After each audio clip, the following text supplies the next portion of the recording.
Assalamualaikum warahmatullahi wabarakatuh.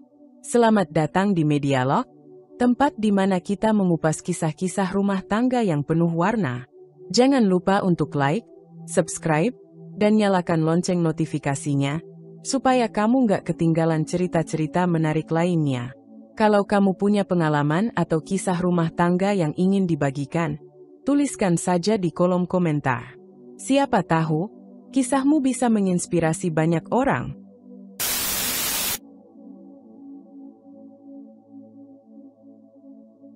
Nadine Prameswari adalah sosok yang kerap menjadi panutan di dunia profesional. Namanya sudah tak asing lagi di kalangan pebisnis, terutama dalam lingkup industri konsultan strategis. Ia dikenal luas sebagai pemilik dan pendiri salah satu perusahaan konsultan terbesar di negeri ini, yang tidak hanya memiliki cabang di berbagai kota besar, namun juga telah menjalin kerjasama dengan klien-klien internasional. Di balik kesuksesan yang gemilang, Nadine adalah cerminan dari dedikasi, kerja keras, dan ketekunan. Sebagai wanita karir, Nadine selalu tampil memukau. Penampilannya yang elegan dan anggun selalu mencuri perhatian, namun pesonanya tak hanya terletak pada fisiknya. Ia memiliki kecerdasan tajam yang membuatnya dihormati baik oleh rekan kerja maupun pesaing bisnisnya. Dalam setiap rapat penting, ia menjadi pusat perhatian bukan karena ia ingin demikian, tetapi karena wawasannya begitu luas dan solusinya selalu tepat sasaran. Meski demikian, Nadine bukanlah tipe yang suka menonjolkan diri. Ia rendah hati, selalu menyapa siapapun dengan senyum hangat, dan menghargai setiap orang di sekitarnya tanpa memandang jabatan. Di balik gemerlap kehidupannya, Nadine memiliki satu rahasia kecil yang hanya diketahui oleh segelintir orang terdekat. Pernikahannya dengan Arga Bhaskara. Arga, pria tampan berparas memesona dan berkepribadian karismatik, pernah mengukir namanya di dunia hiburan sebagai seorang model papan atas. Setelah memutuskan mundur dari sorotan publik, ia memilih jalur berbeda, bergabung dengan perusahaan milik Nadine sebagai seorang manajer senior. Menariknya, tak banyak yang tahu bahwa Arga adalah suami sah dari sang pemilik perusahaan. Mereka memutuskan untuk menyembunyikan hubungan itu demi menjaga profesionalisme dan menghindari persepsi negatif dari lingkungan kerja. Arga menjalani perannya dengan penuh dedikasi. Meski memiliki latar belakang berbeda, ia cepat beradaptasi di dunia bisnis. Dengan ketekunan dan intuisi yang tajam, Arga menjadi salah satu aset penting di perusahaan tersebut. Di mata para karyawan, ia adalah sosok pemimpin yang tenang namun tegas, cerdas namun bersahaja. Tidak pernah sekalipun ia memanfaatkan statusnya sebagai suami pemilik perusahaan untuk memperoleh perlakuan istimewa. Ia bekerja keras, membuktikan dirinya layak berada di posisi yang ia emban. Di tengah kesibukan mengelola bisnis dan menjalani kehidupan rumah tangga yang tak tampak di permukaan, Nadine dan Arga menciptakan keseimbangan unik. Mereka saling mendukung, memahami satu sama lain tanpa perlu banyak kata. Keduanya adalah pasangan kuat yang membangun mimpi mereka bersama, meski dunia hanya melihat bagian kecil dari kisah besar yang sedang mereka tulis. Di tengah rutinitas kantor yang semakin dinamis, hadir sosok baru yang langsung menarik perhatian banyak orang, Cinta Maharani. Ia adalah karyawan baru di divisi riset dan pengembangan strategi. Lulusan universitas ternama dengan catatan akademik mengesankan, Cinta datang membawa segudang ambisi. Ia muda, cerdas, dan memiliki pesona yang memikat.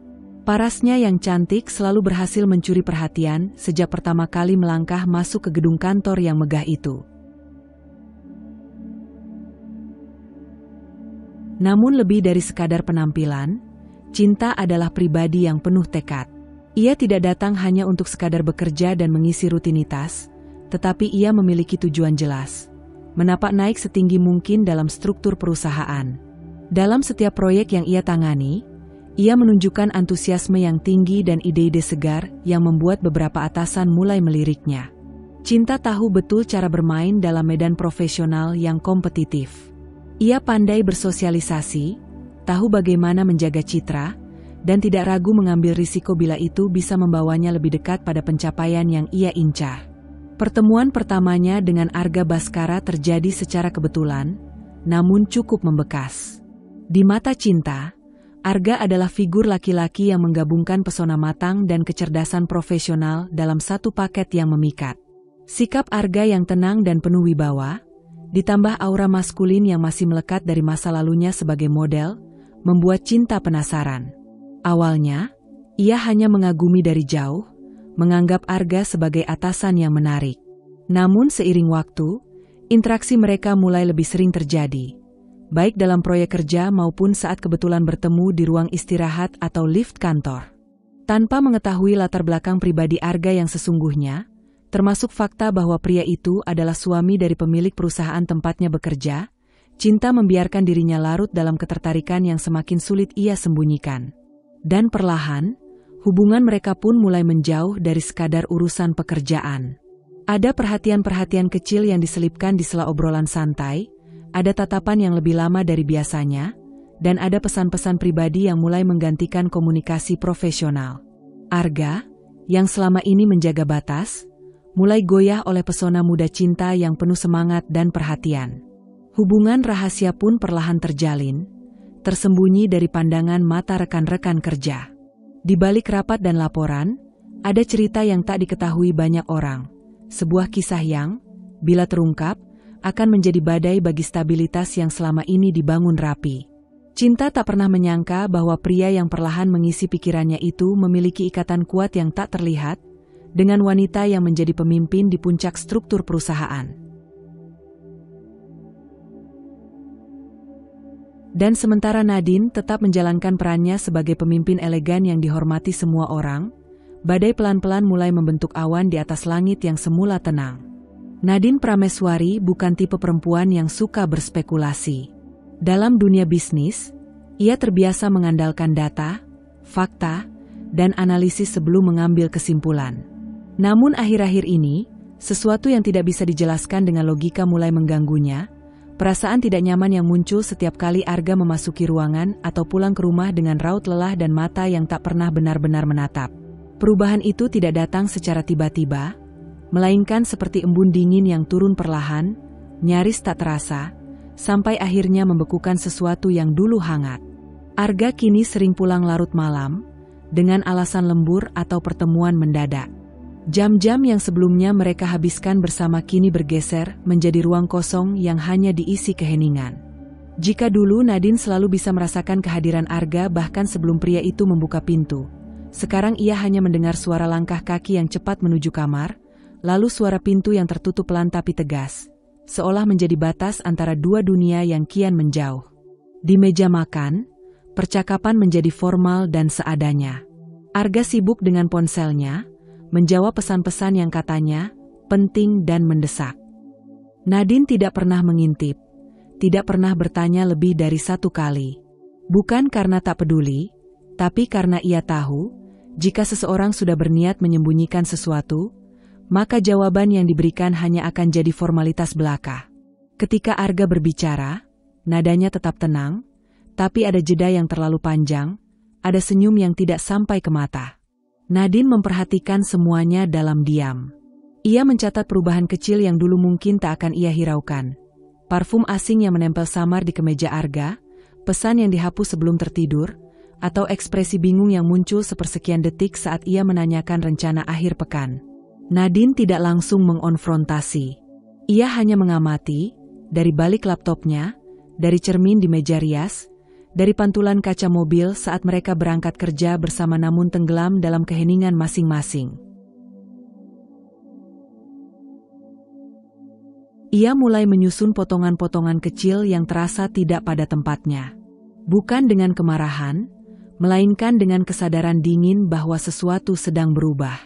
Bahkan di kantor, Nadine mulai menangkap sinyal aneh. Beberapa karyawan tampak berbisik pelan saat Arga lewat, dan salah satu staf perempuan yang baru, Cinta Maharani, tampak terlalu ceria setiap kali berbicara dengan sang manajer. Nadine tidak menunjukkan ekspresi apapun. Ia tetap menjalankan perannya sebagai pemimpin yang profesional dan tenang. Tapi di balik matanya yang tajam, benaknya mulai bekerja, menganalisis, mengkalkulasi, dan meraba kemungkinan-kemungkinan yang tak ingin ia pikirkan. Namun, seperti biasa, Nadine tidak pernah gegabah. Ia tahu waktu akan selalu menunjukkan apa yang disembunyikan. Ia hanya perlu menunggu, diam-diam, dalam ketenangan yang mulai terasa dingin. Dan saat waktunya tiba, ia ingin sudah siap. Bukan untuk marah, tapi untuk memutuskan. Bagi Cinta Maharani, kedekatannya dengan Arga bukan lagi sekadar permainan atau sensasi dari hubungan terlarang. Apa yang awalnya hanya berangkat dari rasa tertarik, berkembang menjadi obsesi yang perlahan merasuk ke dalam pikiran dan hatinya. Setiap tatapan Arga, setiap sentuhan singkat di balik pintu tertutup, setiap malam yang mereka habiskan dalam kamar hotel sunyi, semuanya menumbuhkan keyakinan dalam diri Cinta bahwa dirinya lebih dari sekadar pelarian. Ia merasa istimewa. Ia yakin Arga tidak bisa lagi hidup tanpanya. Arga, dengan sorot mata lelah namun lembut, membuat Cinta merasa dicintai sepenuhnya. Ia kerap membelai rambutnya sembari berbisik tentang tekanan pekerjaan, tentang kebosanan di rumah, dan tentang bagaimana bersamanya terasa seperti bisa bernapas lagi. Kata-kata itu seperti candu bagi Cinta. Ia menyerapnya, menyimpannya dalam hati, dan menjadikannya bahan bakar untuk meyakini bahwa ia adalah pilihan yang sesungguhnya. Bahwa lambat laun, Arga akan memilihnya secara terbuka, bukan hanya di kamar hotel, tapi juga di dunia nyata. Setiap pertemuan mereka diselimuti atmosfer romantis yang melenakan. Cinta tahu bagaimana membuat Arga nyaman, tahu waktu yang tepat untuk tertawa, menggoda, atau hanya diam dalam pelukannya. Ia menciptakan ruang yang tidak dimiliki Arga di rumahnya, atau setidaknya begitu yang ia percaya. Dengan tubuh yang selalu wangi dan penampilan yang memikat, Cinta menampilkan versi dirinya yang terbaik, setiap saat. Ia membangun dunianya di sekitar Arga, dan kini ia ingin Arga membalasnya dengan hal yang sama, dunia tanpa wanita lain. Perempuan itu, sosok istri yang tak pernah disebut Arga dalam obrolan mereka. Cinta hanya tahu bahwa Arga masih terikat pernikahan, tapi tidak pernah melihat siapa wanita itu. Dalam pikirannya, sang istri pasti hanyalah wanita rumahan yang terlalu sibuk dengan hal-hal kecil dan tidak tahu bagaimana menjaga pernikahannya tetap hidup. Cinta merasa dirinya jauh lebih menarik, lebih cocok untuk Arga, lebih penuh gairah dan pengertian.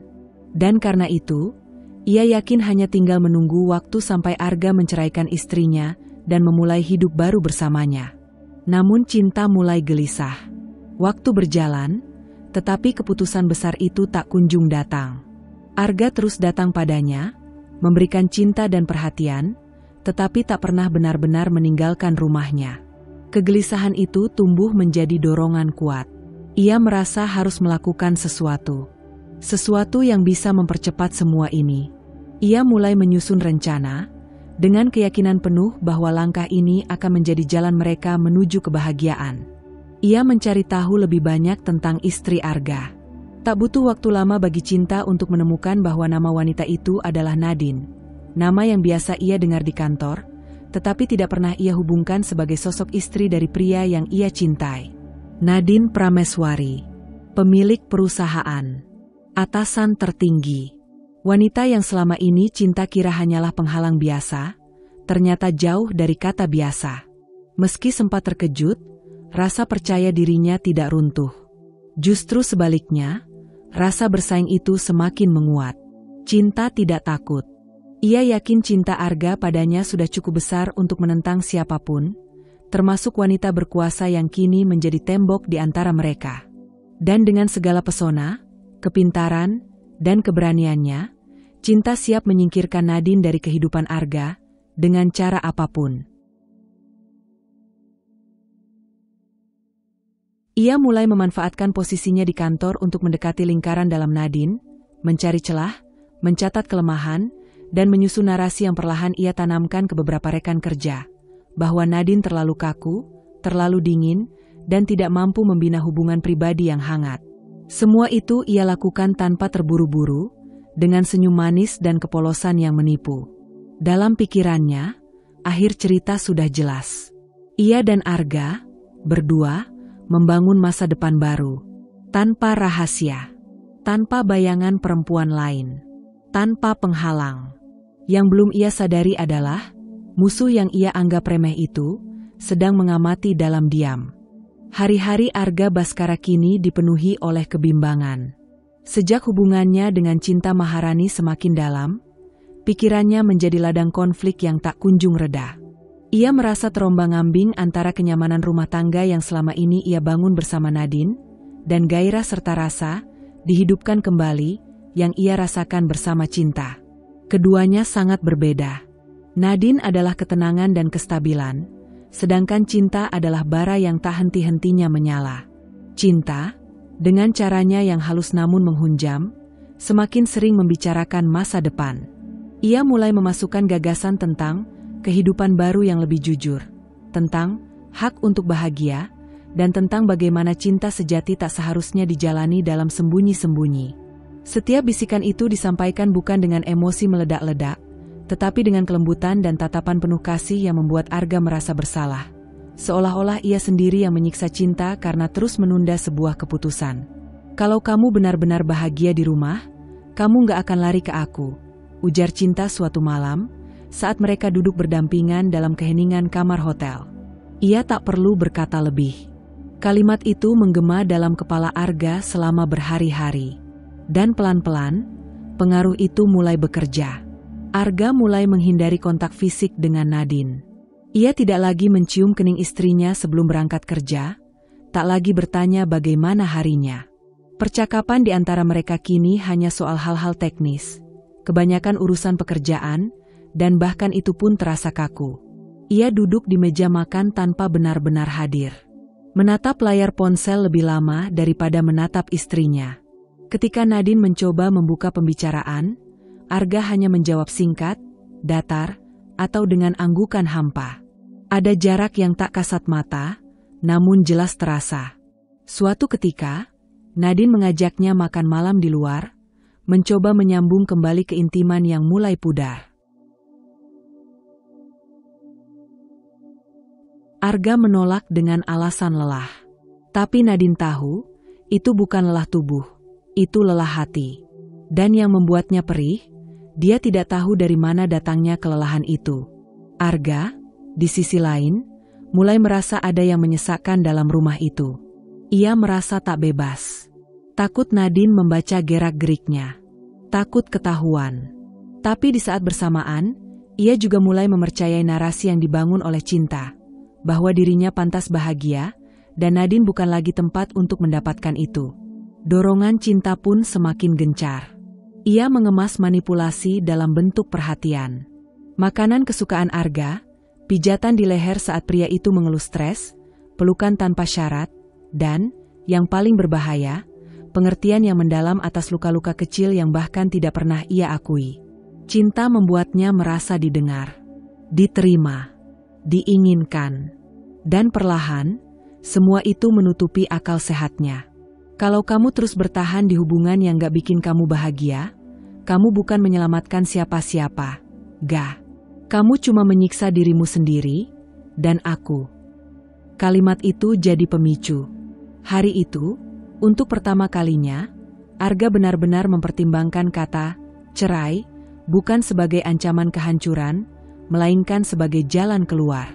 Cinta melihat perubahan itu. Ia tahu kapan harus mendekat dan kapan harus mundur. Tapi saat ia melihat Arga mulai bersikap dingin ke Nadine, ia tahu celah itu sudah muncul. Dan kini, tinggal bagaimana ia memperlebar retakan itu menjadi jurang yang tak bisa lagi diseberangi. Sementara itu, Nadine menyaksikan semua perubahan itu dalam diam. Ia tidak meledak, tidak menangis, tidak bertanya.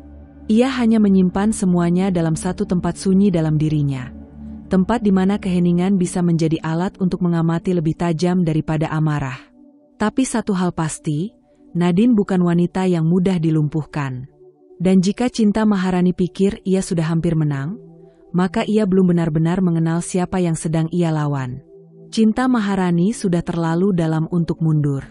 Ia telah menyerahkan hati, tubuh, dan keyakinannya pada satu hal, bahwa ia dan Arga ditakdirkan untuk bersama. Tapi selama Nadine Prameswari masih berdiri di puncak, semuanya hanya akan menjadi ilusi. Arga akan tetap terikat. Cinta tahu itu, dan ia juga tahu satu hal lagi, cinta tanpa kekuasaan adalah kelemahan. Maka, untuk memiliki Arga seutuhnya, ia harus terlebih dahulu menjatuhkan wanita yang menghalangi jalannya.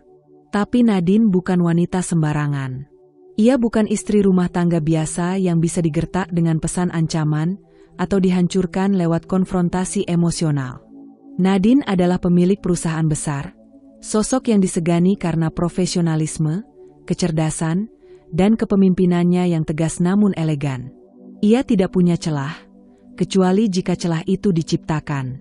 Cinta mulai dengan cara yang paling licik, menyusup ke dalam percakapan kecil, obrolan kasual saat makan siang, atau komentar ringan di antara rekan kerja. Ia tidak pernah langsung menyudutkan Nadine, tetapi menyelipkan keraguan secara halus. Kamu pernah ngerasa, nggak sih, Bu Nadine belakangan kelihatan nggak fokus? Mungkin kebanyakan bebannya? Aku dengar-dengar ada klien yang kecewa karena presentasi strategi minggu lalu, tapi kayaknya diselamatin sama tim. Gila sih, kalau atasan perempuan udah kecampur masalah pribadi, biasanya nyeret kerjaan juga. Kalimat-kalimat seperti itu tidak terdengar jahat, bahkan mungkin terdengar seolah penuh simpati. Tapi cinta tahu, fitnah paling kuat bukan yang diteriakkan, melainkan yang dibisikkan pelan. Ia biarkan keraguan itu tumbuh seperti jamur di dinding reputasi Nadine. Pelan, tersembunyi, tapi menjalar pasti. Bersamaan dengan itu, cinta mulai membangun koneksi internal. Ia mencari siapa saja yang merasa terpinggirkan, kecewa, atau sekadar ambisius tapi stagnan di bawah kepemimpinan Nadine. Ia dekati mereka dengan kehangatan yang palsu dan pendengaran yang selektif. Ia hadir sebagai teman curhat, pembawa solusi, dan, tanpa disadari banyak orang, penebar pengaruh. Salah satu target utamanya adalah Roy, kepala divisi operasional yang sudah beberapa kali berselisih pendapat dengan Nadine dalam rapat strategis. Cinta mulai sering menyambangi Roy di ruangannya, berdiskusi soal arah kebijakan perusahaan, menyelipkan pujian-pujian pada kompetensinya yang, menurutnya, sering diremehkan oleh pihak manajemen atas. Kalau aku jadi kamu, Kak Roy, aku sih bakal mulai sounding pemikiran langsung ke investor. Siapa tahu bisa jadi alternatif pemimpin strategis ke depan. Ucap Cinta suatu sore sambil tersenyum dan menyodorkan kopi. Roy tertawa waktu itu. Tapi sorot matanya berubah. Ide itu sudah ditanam. Cinta tahu betul, kantor bukan hanya soal kerja, tapi juga politik. Dan dalam politik, persepsi lebih penting daripada kebenaran. Ia bahkan menyusun laporan proyek yang tampaknya biasa, tetapi sengaja dibuat untuk menyoroti kekeliruan keputusan manajemen yang melibatkan Nadine. Laporan itu ia bocorkan secara tidak langsung ke pihak-pihak tertentu di Dewan Komisaris dengan catatan bahwa ia hanya ingin membantu memperbaiki sistem. Wajahnya tetap tersenyum. Sikapnya tetap manis. Tapi langkahnya beracun. Sedikit demi sedikit, fondasi citra Nadine mulai diguncang.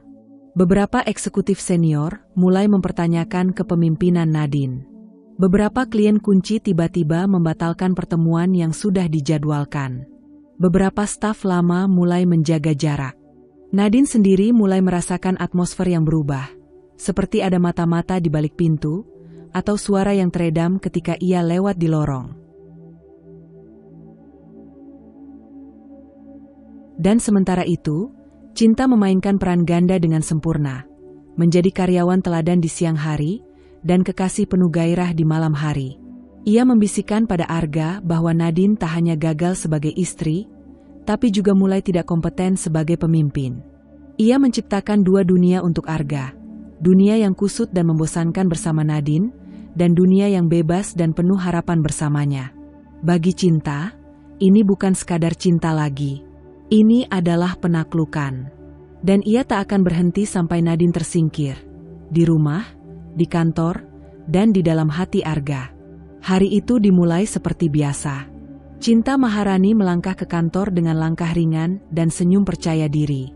Gelombang permainan yang ia ciptakan mulai menunjukkan hasil. Atmosfer kantor semakin tak berpihak pada Nadine. Arga semakin jauh dari rumah. Beberapa rekan kerja bahkan mulai menyambutnya dengan hormat, Seolah-olah ia lebih dari sekadar karyawan baru. Ia tahu posisinya menguat. Pagi itu, sebuah undangan rapat mendadak masuk ke emailnya. Subjeknya sederhana, Strategic Realignment Meeting Confidential. Yang membuatnya sedikit terkejut adalah daftar pesertanya. Nama-nama penting dari jajaran manajerial hingga kepala divisi. Termasuk dirinya. Dan Nadine Prameswari. Cinta sempat mengernyit. Rapat strategis biasanya tidak melibatkan levelnya. Tapi ia tidak banyak berpikir. Mungkin, pikirnya, ini tanda bahwa pengaruhnya semakin diakui. Ia menyemprotkan parfum mahal, merapikan rambutnya, dan memilih blazer paling elegan dalam koleksinya. Ruang rapat utama sudah dipenuhi para eksekutif ketika ia masuk. Suasananya terasa berbeda. Lebih tegang. Lebih sunyi dari biasanya. Tidak ada candaan pembuka. Tidak ada basa-basi. Hanya tatapan tajam, bisik-bisik, dan ekspresi menahan sesuatu. Dan saat itulah pintu utama terbuka. Sosok Nadine Prameswari melangkah masuk dengan anggun. Tubuhnya tegak, mata tajam, dan senyum yang tak sepenuhnya ramah. Ia mengenakan setelan hitam dengan detail emas di pergelangan, rambut ditata rapi, dan langkahnya mantap seperti seorang pemimpin perang yang tahu dirinya akan menang. Namun, bukan itu yang membuat Cinta membeku di tempat duduknya. Sosok yang berjalan satu langkah di belakang Nadine adalah Arga Bhaskara. Bukan sebagai peserta biasa, tapi sebagai pendamping. Sebagai bagian dari presentasi. Sebagai figur kepercayaan. Dan lebih dari itu, saat Nadine berdiri di hadapan ruangan dan memperkenalkan dirinya dengan suara dingin namun penuh wibawa, Cinta merasa jantungnya berhenti berdetak. Selamat pagi semuanya. Saya Nadine Prameswari, CEO utama perusahaan ini, dan juga istri sah dari Arga Bhaskara, manajer strategi divisi pengembangan, ucap Nadine dengan jelas, mata menatap langsung ke arah Cinta. Rasanya seperti bom meledak di dalam kepalanya. Udara mendadak lenyap. Ruangan terasa menyempit. Cinta tidak bisa berpikir. Tidak bisa bernapas. Seluruh serpihan realitas yang selama ini ia yakini, bahwa istri Arga adalah wanita biasa, bahwa ia bisa mengalahkan siapapun demi cinta, semuanya hancur dalam satu kalimat. Nadine bukan hanya istri sah Arga. Dia juga pemilik kekuasaan tertinggi di tempat kerja. Wanita yang ia fitnah, yang ia tusuk dari belakang, yang ia rancang untuk disingkirkan. Dan kini, di hadapan semua orang, Nadine menatapnya seperti ratu yang baru saja menjatuhkan pedang di atas papan catur. Cinta merasakan tatapan rekan-rekannya mulai berubah. Sebagian menyadari sesuatu. Sebagian bingung. Tapi satu hal pasti, panggung kini bukan lagi miliknya. Panggung itu milik Nadine. Arga sendiri berdiri kaku, wajahnya datar. Tidak menatap Cinta. Tidak juga melirik ke arah Nadine. Ia seperti boneka yang tahu bahwa panggung ini bukan untuknya bicara, melainkan untuk menyaksikan. Dan Cinta tahu, detik itu juga, bahwa dirinya sedang ditelanjangi secara perlahan. Bukan dengan kata-kata, tapi dengan fakta. Dengan posisi. Dengan diam yang mematikan. Seketika, permainan ini berubah. Dan Cinta Maharani, untuk pertama kalinya, tidak punya kendali. Ruang rapat utama terasa seperti medan perang yang ditaburi keheningan. Suasana menegang sejak Nadine Prameswari membuka rapat dengan kalimat yang mengguncang semua hadirin. Senyum tipisnya tak berubah, langkahnya tetap tenang, tapi atmosfer ruangan membeku, seolah waktu sendiri menahan napas. Cinta Maharani, yang sebelumnya begitu percaya diri, kini duduk dengan tubuh kaku, tangan gemetar di bawah meja. Sorot matanya tak bisa melepaskan pandangan dari sosok wanita yang kini berdiri sebagai ratu tak tergoyahkan. Sementara Arga, berdiri di sisi kanan ruangan, terlihat seakan ingin menghilang dari permukaan bumi.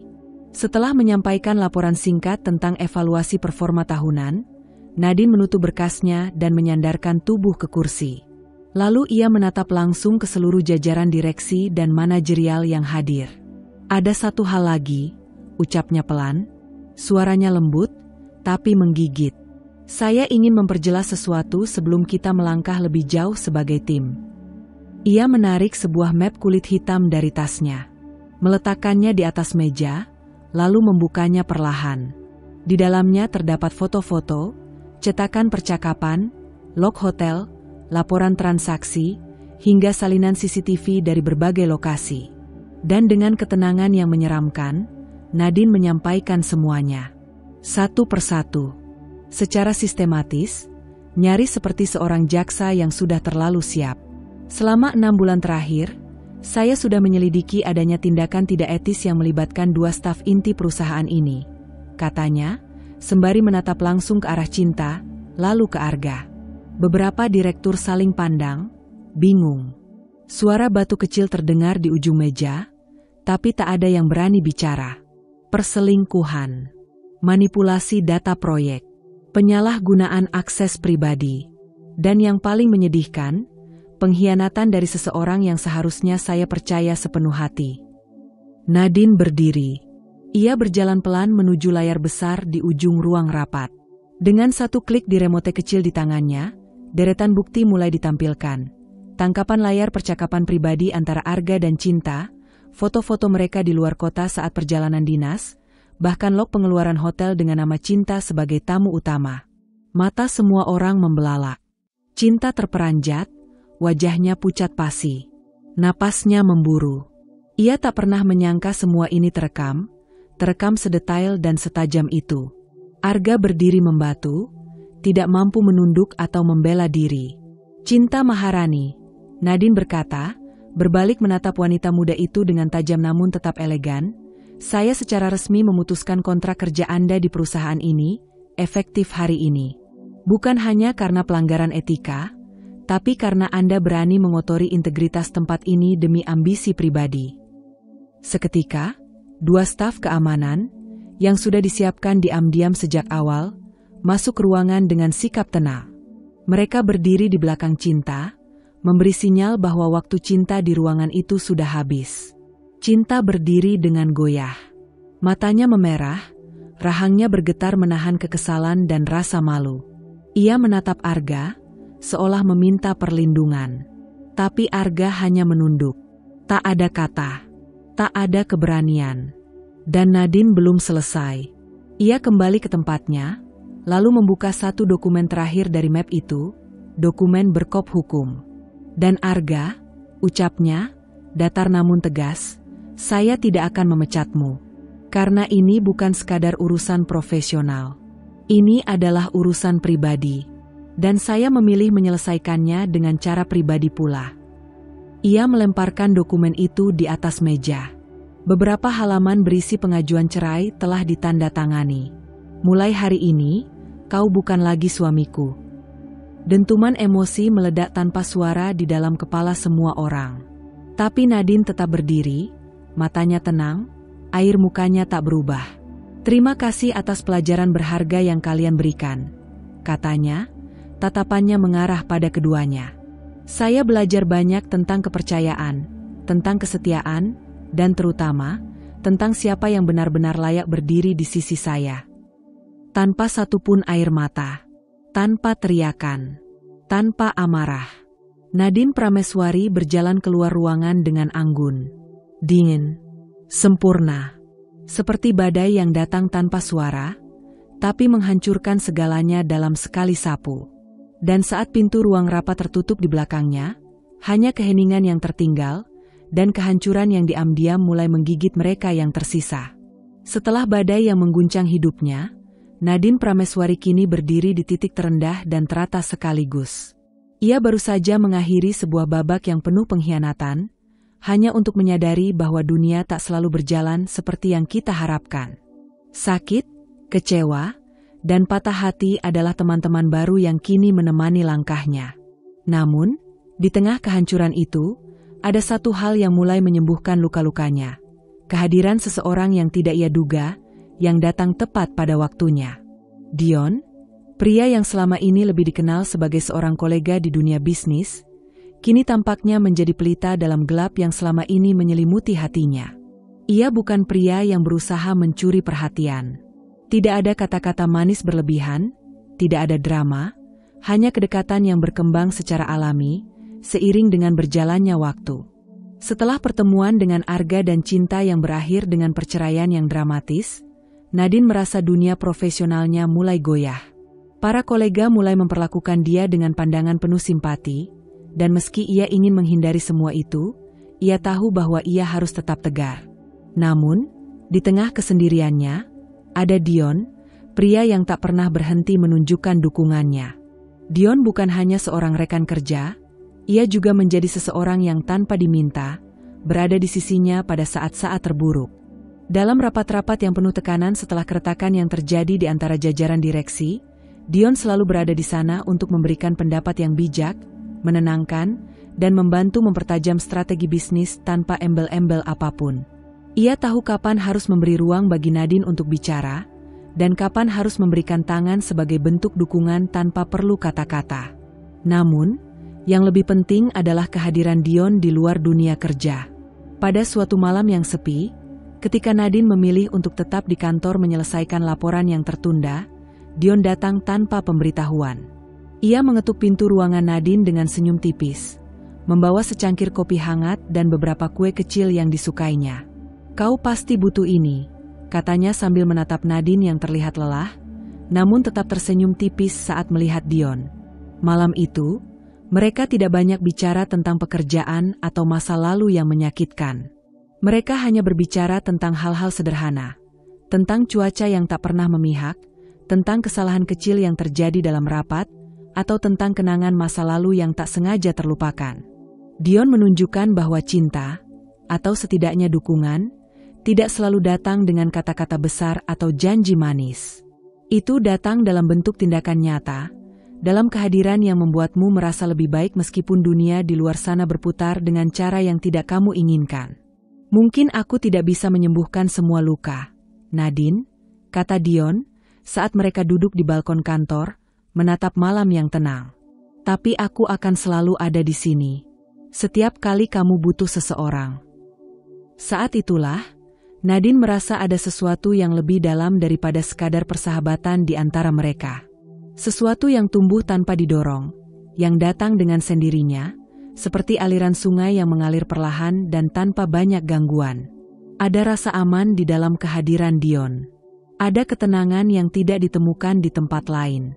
Ia tidak berusaha untuk menggantikan siapapun dalam hidup Nadine. Ia hanya ada di sana, menjadi sesuatu yang lebih daripada sekadar teman atau kolega. Ia menjadi seseorang yang setia, tanpa pamrih. Seminggu setelah perceraian yang resmi, Nadine diundang untuk menghadiri acara besar yang diadakan oleh salah satu investor utama perusahaan. Itu adalah kesempatan yang harus diambil untuk menunjukkan bahwa ia tidak runtuh setelah segala yang terjadi. Namun, meski ia siap menghadapi acara itu, ia merasa sedikit cemas. Ia tidak ingin menunjukkan sisi rapuhnya di depan orang-orang yang mungkin telah melihatnya sebagai sosok yang tangguh. Namun, Dion ada di sana. Pada acara itu, saat Nadine berdiri di antara banyak tamu penting, merasakan mata-mata yang menilai, Dion muncul di sampingnya, memberi dukungan dengan satu kalimat sederhana yang hanya ia ucapkan dengan senyuman penuh makna. "Apapun yang terjadi, kamu tidak sendirian." Itulah yang membuat Nadine bisa berdiri tegak, meski dunia di sekitarnya terasa berat. Ia tidak tahu apakah ia siap untuk membuka hatinya kembali, tapi satu hal yang ia tahu, ia bisa menghadapi dunia ini, asalkan ia memiliki seseorang seperti Dion yang berada di sisinya. Kadang, cinta sejati tidak datang dengan kekuatan yang luar biasa atau kisah besar. Terkadang, itu datang dalam bentuk orang yang tahu kapan harus hadir, dan kapan harus memberi ruang. Di tengah dunia yang penuh dengan pengkhianatan dan kepalsuan, Dion adalah orang yang tidak hanya menawarkan cinta dalam bentuk kata-kata, tetapi dalam bentuk kesetiaan yang tak tergoyahkan. Cinta yang datang dari tempat yang tak terduga, tempat di mana kesabaran dan ketulusan memimpin. Hari-hari Nadine perlahan berubah. Tidak hanya hidupnya yang kembali seimbang di dunia bisnis, tetapi juga di dunia pribadi. Cinta mungkin datang dengan cara yang berbeda, tetapi ia mulai menyadari bahwa mungkin, kadang-kadang, cinta sejati memang datang dari tempat yang tidak pernah kita duga sebelumnya. Kehidupan cinta Maharani kini layaknya puing-puing yang berserakan di tengah badai. Setelah pertemuan memalukan di ruang rapat, setelah pengusiran yang tak terelakkan dari perusahaan, dan setelah segala aib yang terbongkar ke publik, dunia yang dulu ia bangun dengan penuh ambisi kini runtuh dalam sekejap. Semua orang yang dulu memujanya kini menjauhinya, dan ia hanya bisa menatap ke depan, bingung dan putus asa. Hari-hari cinta menjadi serangkaian kegagalan demi kegagalan yang tak bisa ia elakkan. Kejatuhan reputasinya bukan hanya menghancurkan karirnya, tetapi juga merenggut segala bentuk kontrol yang pernah ia miliki atas hidupnya. Beberapa investor yang dulu mendukungnya memutuskan untuk menarik dana mereka, sementara kolega-kolega yang pernah ia anggap sahabat kini tidak lagi menyapanya. Nama baiknya tercoreng begitu dalam, hingga tak ada kesempatan untuk bangkit di industri yang begitu kejam ini. Cinta duduk di sudut apartemen kecilnya, ruang yang dulu ia dekorasi dengan penuh rasa bangga, kini terasa seperti penjara yang mengekang. Telepon di mejanya tak berhenti berdering, namun ia enggan mengangkatnya. Semuanya adalah panggilan yang menyampaikan kabar buruk, baik itu dari bank yang menagih utang, ataupun dari mantan kolega yang dengan dingin memberitahukan bahwa mereka telah melaporkan kelakuannya ke pihak berwenang. Tak ada yang peduli lagi pada cinta. Air matanya tak lagi mengalir. Rasa marah, malu, dan putus asa telah menggerogoti dirinya. Ia tahu ia sudah terlambat. Semua yang pernah ia percayai, semua yang pernah ia perjuangkan, telah pergi begitu saja, dan tak ada yang tersisa selain kekosongan. Sementara itu, di tempat lain, Arga Baskara juga merasakan kehancuran yang sama. Namun, perasaannya lebih kompleks. Ia masih mencintai Nadine, meskipun ia tahu bahwa hubungan mereka sudah berakhir, tanpa ada kesempatan kedua. Setelah perceraian yang resmi, ia mencoba untuk menghubungi Nadine, berharap ada sedikit celah untuk memperbaiki semuanya. Tetapi Nadine sudah menutup pintu itu dengan tegas, tak memberi ruang untuk penyesalan yang ingin ia ungkapkan. Arga mencoba untuk merangkai kembali hidupnya, tetapi ia merasa seperti kapal yang karam di tengah lautan, terombang-ambing tanpa arah. Dunia yang pernah ia kenal telah berubah begitu drastis, dan ia mendapati dirinya terjebak dalam sebuah rutinitas yang suram. Ia kembali bekerja di bawah Nadine, meskipun tak lagi sebagai suami, tetapi hanya sebagai karyawan biasa. Ia tahu bahwa ia telah kehilangan lebih dari sekadar pasangan hidup. Ia kehilangan dirinya sendiri. Namun, ada satu perasaan yang terus mengganggunya, rasa bersalah yang tak bisa ia hilangkan. Ia sadar betul bahwa ia telah mengkhianati wanita yang telah memberi segala-galanya untuknya. Nadine, yang selama ini berdiri kokoh dan penuh martabat, kini telah menghapuskan jejak mereka bersama begitu saja. Dan itu adalah hal yang tak bisa ia terima. Arga mencoba kembali mendekati cinta, mencari jalan keluar dari kebuntuan yang ia rasakan. Namun, ia segera mendapati bahwa cinta sudah tak lagi menjadi wanita yang ia kenal. Ia sudah kehilangan semangat hidupnya, tenggelam dalam kepanikan dan keputusasaan yang semakin dalam. Cinta bukan hanya kehilangan pekerjaan, tapi ia juga kehilangan jati dirinya. Apa yang harus kita lakukan, Arga? Tanya Cinta. Suara seraknya bergetar di telepon. Aku tidak tahu harus mulai dari mana lagi. Semua ini hancur begitu cepat. Aku tidak bisa menghadapinya. Arga menelan ludah, merasa cemas mendengar suara putus asa yang tidak pernah ia dengar sebelumnya. Kita akan mencari jalan keluar, Cinta. Aku akan bantu kamu, jawabnya. Meskipun ia tahu dalam hati bahwa mereka berdua sudah terjebak dalam kebohongan yang terlalu besar untuk bisa diatasi. Namun, jauh di dalam hatinya, Arga tahu bahwa ia sendiri tidak bisa memperbaiki semuanya. Tidak untuk Cinta, tidak untuk dirinya sendiri. Nadine sudah tak akan pernah menoleh ke belakang lagi. Nadine Prameswari, wanita yang pernah ia cintai dengan segenap hatinya, kini berdiri kokoh sebagai seorang pemimpin. Tidak hanya di dunia profesional, tetapi juga dalam hidupnya sendiri. Ia telah melepaskan segala beban yang ada di masa lalu, dan kini melangkah dengan keyakinan yang tak terbantahkan. Meskipun luka di hatinya belum sepenuhnya sembuh, Nadine tahu satu hal yang pasti, hidupnya tidak akan lagi terikat pada orang-orang yang tidak menghargainya. Dalam rapat-rapat besar yang ia pimpin, Nadine tetap tampil dengan kewibawaan yang luar biasa. Ia tidak lagi membiarkan emosinya menguasai, meskipun terkadang bayangan masa lalunya datang menghantui. Tetapi Nadine sudah belajar untuk tidak lagi menoleh ke belakang. Dia telah menciptakan dunia baru untuk dirinya sendiri. Sebuah dunia di mana dia bisa mengendalikan segala hal, tanpa ada orang yang bisa menjatuhkannya lagi. Dan saat Arga mendekatinya untuk terakhir kalinya, berharap ada kemungkinan untuk memperbaiki hubungan mereka, Nadine hanya tersenyum tipis dan menatapnya dengan mata yang penuh makna. Tidak ada kata-kata pedas, tidak ada teriakan, hanya tatapan yang menegaskan bahwa segalanya sudah berakhir. Nadine telah menutup pintu itu dengan penuh martabat. Tidak ada lagi ruang bagi Arga. Tidak ada lagi ruang bagi cinta. Hidupnya kini miliknya sepenuhnya. Ia bukan hanya seorang wanita yang sukses, tetapi juga seorang wanita yang telah belajar untuk mengatasi segala rasa sakit dan bangkit dari kejatuhan yang pernah menghancurkannya. Pagi itu, sinar matahari menembus tirai kantor yang tinggi, menyinari ruang kerja Nadine Prameswari dengan lembut. Namun, ada sesuatu yang berbeda dalam dirinya, sesuatu yang tak bisa disembunyikan oleh penampilan luar. Nadine Prameswari, setelah melewati badai yang menghancurkan, kini berdiri lebih tegap dari sebelumnya. Wajahnya yang dulu cerah kini lebih tajam, lebih tegas. Matanya, yang dulu penuh keraguan dan kepedihan, kini dipenuhi oleh ketenangan yang tak tergoyahkan. Ada kekuatan yang baru, sebuah kekuatan yang datang setelah penderitaan, yang menjadikan dirinya lebih baik, lebih kuat, dan lebih siap menghadapi apapun yang datang. Hari-hari yang penuh dengan konflik dan rasa sakit kini mulai memudar. Nadine tidak lagi terjebak dalam bayang-bayang masa lalu, meskipun bekasnya tetap ada. Ia telah belajar untuk menerima semua yang terjadi, dan kini ia memandang dunia dengan kepala tegak, penuh keyakinan. Setelah perceraian yang membawa akhir bagi hubungan yang panjang dan penuh pengkhianatan, ia tidak hanya bangkit dari kejatuhan, ia menjadi lebih kokoh dari sebelumnya. Perusahaannya, yang kini sepenuhnya berada di bawah kendalinya, mulai menunjukkan perkembangan yang signifikan. Langkah-langkah yang diambil Nadine untuk memperbaiki kerusakan yang ditinggalkan oleh cinta dan Arga membuahkan hasil. Keputusan-keputusan yang tegas dan cerdas mengarah pada keberhasilan yang terus berlanjut, membawa perusahaan ke puncak baru.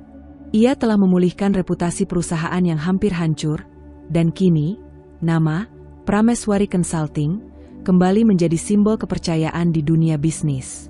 Nadine tidak hanya mengandalkan keterampilan manajerialnya yang tajam.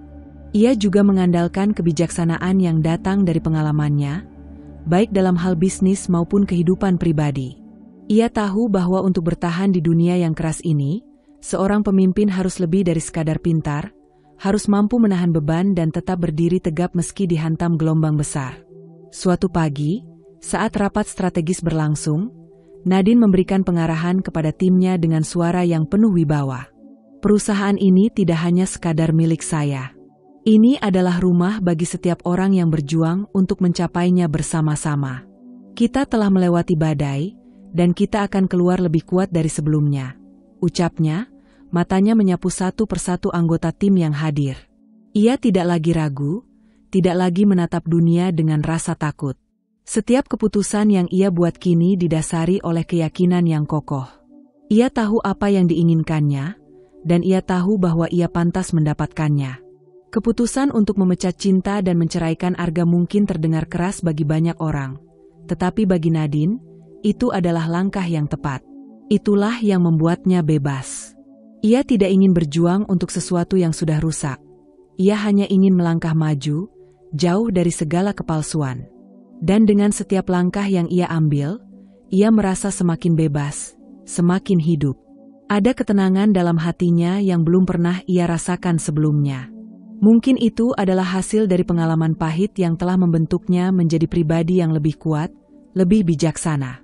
Nadine telah melepaskan segala beban yang dulu mengikatnya, dan kini ia siap untuk menaklukkan dunia dengan segala potensinya. Tidak ada lagi penyesalan. Tidak ada lagi rasa takut. Tidak ada lagi ruang untuk keraguan. Dion, yang selama ini menjadi pendukung setia, kini semakin dekat dengannya. Tanpa harus mengucapkan kata-kata, ia sudah tahu kapan Nadine membutuhkan dukungan dan kapan ia hanya perlu mendengar. Hubungan mereka berkembang dengan cara yang tenang, penuh rasa saling menghargai dan memberi ruang untuk tumbuh. Nadine merasa aman dalam keberadaan Dion, namun ia juga tahu bahwa ia tidak membutuhkan seseorang untuk menyelamatkannya. Ia telah belajar untuk menyelamatkan dirinya sendiri. Malam itu, setelah rapat yang penuh energi, Nadine duduk di balkon kantornya, menatap kota yang gemerlap. Ia merasa damai, meskipun perjalanan yang ia tempuh tak mudah. Meskipun hatinya masih menyimpan luka, ia tahu bahwa ia telah mengatasinya. Ia telah memaafkan dirinya sendiri, dan yang lebih penting lagi, ia tidak lagi membiarkan masa lalu mendikte siapa dirinya sekarang. Kehidupan kini memberinya kesempatan baru, peluang untuk menjadi lebih dari apa yang pernah ia bayangkan. Nadine tahu bahwa ia sedang berada di puncak. Namun, ia tidak akan berhenti di sini. Ia akan terus maju, terus berkembang, dan terus menunjukkan pada dunia bahwa meskipun ia telah melalui banyak kesulitan, ia lebih kuat, lebih bijak, dan lebih tangguh dari sebelumnya. Tidak ada lagi kebohongan. Tidak ada lagi pengkhianatan. Hanya ada Nadine Prameswari, yang kini berdiri dengan kepala tegak, siap untuk menaklukkan dunia dengan ketenangan hati yang belum pernah ia miliki sebelumnya. Hari-hari berlalu, dan meskipun dunia di luar terus bergerak dengan cepat, Nadine Prameswari merasa bahwa langkahnya kini lebih mantap. Ketenangan yang ia rasakan tidak hanya datang dari kesuksesannya di dunia profesional, tetapi juga dari keseimbangan baru yang ia temukan dalam hidup pribadi. Salah satu perubahan besar yang terjadi adalah hubungan yang semakin erat dengan Dion. Dion bukan hanya seorang teman atau kolega yang selama ini ada di sekitar Nadine, ia telah menjadi seseorang yang sangat penting dalam hidupnya. Setelah segala drama dan pengkhianatan yang melibatkan cinta dan Arga, Nadine mulai menyadari bahwa di tengah kekacauan, Dion adalah satu-satunya yang tetap berada di sisinya tanpa pamrih. Dan yang paling penting, ia tidak datang dengan harapan atau tuntutan yang tak realistis. Dion hadir dengan cara yang sederhana, memberi dukungan tanpa mengharapkan sesuatu yang lebih. Mereka mulai menghabiskan lebih banyak waktu bersama di luar pekerjaan. Makan malam di restoran kecil yang tenang, percakapan santai di balkon kantor setelah jam kerja, atau bahkan berjalan-jalan di taman, semuanya terasa alami dan tanpa tekanan. Nadine menyadari bahwa, perlahan-lahan, perasaan yang sebelumnya hanya berupa rasa hormat dan persahabatan mulai berkembang menjadi sesuatu yang lebih dalam. Ia merasa nyaman dengan Dion, dan yang lebih penting, ia merasa diterima apa adanya. Dion tidak pernah terburu-buru untuk mendekatinya. Ia tahu betul bahwa hubungan yang sehat tidak bisa dipaksakan. Ia memberi Nadine ruang untuk bernafas, untuk menenangkan dirinya setelah segala luka yang ia alami. Ia tidak pernah mendesak Nadine untuk membuka hatinya, tapi justru hadir untuk mendengarkan, memberi nasihat, atau bahkan hanya untuk menemani saat Nadine merasa lelah dan butuh ketenangan. Dion selalu ada, tanpa syarat. Suatu malam, ketika mereka duduk di teras kecil apartemen Nadine, di bawah langit yang dipenuhi bintang, Dion memulai percakapan yang lebih dalam. "Nadine," katanya dengan suara lembut, "aku tahu kita berdua punya masa lalu yang tidak mudah. Aku tahu kamu sudah melalui banyak hal, tapi aku ingin kamu tahu bahwa aku tidak akan pernah memaksakan apapun padamu." Nadine menatapnya dengan mata penuh makna. Ia bisa merasakan ketulusan dalam setiap kata yang diucapkan Dion. "Aku tahu," jawab Nadine dengan senyum tipis, "aku merasa tenang ketika kamu ada di sini. Rasanya berbeda, lebih ringan." Dion tersenyum. "Aku juga merasa hal yang sama. Aku hanya ingin kamu tahu bahwa aku akan tetap ada. Kapanpun kamu membutuhkan seseorang untuk berbicara, atau bahkan hanya untuk duduk bersama dalam keheningan." Nadine tidak bisa menahan rasa hangat yang tumbuh dalam hatinya. Ia tahu bahwa apa yang mereka bangun bukanlah hubungan yang terburu-buru atau dipaksakan. Itu adalah sesuatu yang tumbuh dengan sendirinya, dari dua orang yang saling menghormati dan menghargai satu sama lain. Ia tidak merasa tertekan atau terbebani. Sebaliknya, ia merasa diberdayakan dan dikuatkan. Namun, bagi Nadine, yang pernah terluka begitu dalam oleh pengkhianatan, membuka hati kembali bukanlah hal yang mudah. Ia butuh waktu. Waktu untuk benar-benar memutuskan apakah ia siap untuk memasuki hubungan yang lebih intim lagi, ataukah ia hanya ingin tetap fokus pada dirinya sendiri. Tapi, seiring berjalannya waktu, Nadine menyadari bahwa ia tidak harus memilih antara karir dan kehidupan pribadi. Ia bisa memiliki keduanya, asalkan ia dikelilingi oleh orang-orang yang mendukung dan memahami. Dion tahu betul bahwa Nadine membutuhkan waktu. Ia tidak terburu-buru, tidak berharap sesuatu yang lebih cepat dari yang seharusnya. Setiap langkah mereka bersama diambil dengan hati-hati dan penuh perhatian. Mereka mulai saling mengenal lebih dalam, tidak hanya sebagai rekan kerja atau teman, tetapi juga sebagai dua individu yang memiliki kehidupan masing-masing. Mereka berbicara tentang impian mereka, ketakutan mereka, bahkan tentang masa lalu yang pahit yang pernah mereka jalani. Pada suatu sore yang cerah, mereka duduk di kafe favorit mereka setelah rapat penting yang baru saja selesai. Nadine menikmati secangkir teh hangat, sementara Dion memesan kopi hitam. Ada rasa nyaman yang mengalir di antara mereka, dan percakapan kali ini mengalir begitu alami. "Aku merasa seperti aku telah melewati sebuah perjalanan panjang," kata Nadine dengan suara yang lebih lembut dari biasanya. "Dan sekarang, rasanya, seperti aku mulai menemukan kembali diriku." Dion menatapnya dengan senyum lembut. "Itu hal yang paling penting, Nadine. Menemukan diri sendiri sebelum bisa memberi kepada orang lain." Nadine mengangguk perlahan, matanya bertemu dengan mata Dion yang penuh pengertian. "Aku tak tahu apa yang akan terjadi di masa depan. Aku tidak bisa merencanakan semuanya. Tapi satu hal yang pasti, aku ingin menikmati hidup ini, langkah demi langkah." Dion mengulurkan tangannya ke meja, menyentuh tangan Nadine dengan lembut. Tidak ada kata-kata yang perlu diucapkan saat itu. Mereka berdua mengerti. Tidak ada tekanan. Tidak ada harapan yang terlalu tinggi. Hanya dua orang yang berjalan bersama, saling mendukung dan menghargai, tanpa harus saling mengubah atau mengendalikan. Hari demi hari, hubungan mereka berkembang dengan tenang, penuh rasa hormat dan pengertian. Nadine mulai merasa bahwa ia tidak hanya menjalani hidupnya untuk dirinya sendiri, tetapi juga untuk orang-orang yang benar-benar peduli padanya. Ia merasa diberdayakan oleh cinta yang tumbuh dengan cara yang alami dan penuh kesadaran. Cinta yang tidak terburu-buru, tetapi penuh dengan kehangatan dan ketulusan. Nadine tahu bahwa masa depan mereka berdua masih misterius, tetapi satu hal yang pasti, ia tidak lagi takut akan apa yang akan datang. Ia tahu bahwa dengan Dion di sisinya, ia bisa menghadapi segala tantangan, baik di dunia profesional maupun dalam kehidupan pribadi. Cinta mereka adalah cinta yang sehat, yang tumbuh bukan karena kebutuhan, tetapi karena saling menghargai dan mendukung satu sama lain. Pada akhirnya, Nadine menyadari bahwa cinta sejati bukanlah tentang memiliki semuanya, tetapi tentang menemukan kedamaian dalam proses perjalanan itu. Dengan Dion, ia merasa bahwa ia telah menemukan sesuatu yang jauh lebih berharga daripada kesuksesan atau kekayaan, sesuatu yang tak ternilai harganya, kedamaian di hati.